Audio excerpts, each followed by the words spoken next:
वो निकले इतनी देर में, पुनः 8 हुई, बाहर से मुंशी आ गया शायद हमारा, तो वो भाग गए।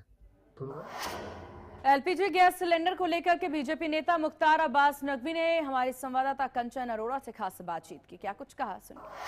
बात करेंगे बीजेपी के सीनियर लीडर और पूर्व केंद्रीय मंत्री मुख्तार अब्बास नकवी हमारे साथ मौजूद हैं। सर, एलपीजी गैस सिलेंडर को लेके लगातार लंबी कतारें देखने को मिल रही। हालांकि जो जहाज है वो पहुंचा है और अंतर्राष्ट्रीय स्तर पर भी अगर देखा जाए इसको तो बेहतरी हो रही है, लेकिन उसके बावजूद लोग प्रदर्शन कर रहे हैं, कतारों में लगे हैं।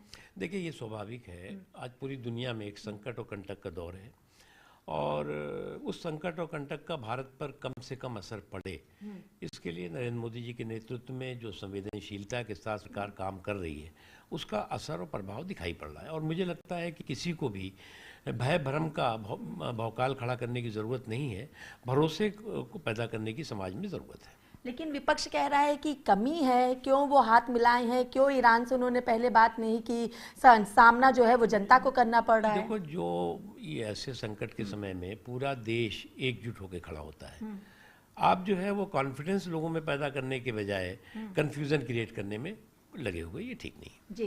पश्चिम बंगाल में चुनाव है, कभी भी तारीखों का ऐलान हो सकता है और ऐसे में टीएमसी जो है वो सीधे तौर पर चुनाव आयोग को लेकर के महाभियोग लेके आई हो, जिसका समर्थन सपा और तमाम विपक्षी दल के लोग कर रहे हैं। मैं तो टीएमसी को भी और कांग्रेस को भी एक ही बिना मांगी सलाह दूंगा कि भैया, आप जितनी अपनी ऊर्जा, जितनी एनर्जी आप जो है वो चुनाव आयोग से भिड़ने में लगा रहे हैं, उसकी आधी एनर्जी आप जो है वो अगर चुनाव लड़ने में लगाएं तो आपका भी भला होगा। अन्यथा तो आप भिड़ते रहिए इसी तरह से और जनता आपको जो है वो आपका बंटाधार करती रहेगी। उत्तर प्रदेश की राजनीति में आप बहुत सक्रिय रहे हैं, उत्तर प्रदेश से सांसद भी आप रहे हैं और ऐसे में काशी राम को लेकर के जो कांग्रेस वहां पहुंची, एलओपी पहुंचे, राहुल गांधी, मायावती अब सीधे तौर पर कह रही हैं। देखो, कांग्रेस पार्टी खुद अपनी ही चतुराई के चक्रव्यूह में चारों खाने चित हो रही है और वो जितना जो है वो पूरी दुनिया को बताने की कोशिश करती है देश को कि सब कुछ कांग्रेस का ही दिया हुआ देश को है,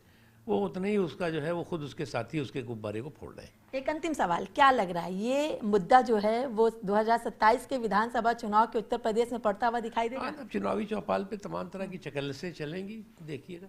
चलिए, ये थे हमारे साथ बीजेपी के सीनियर लीडर और पूर्व केंद्रीय मंत्री मुख्तार अब्बास नकवी। वीडियो जर्नलिस्ट राजेश के साथ में कंचन अरोड़ा, चैनल न्यूज, दिल्ली। और इन्हीं खबरों के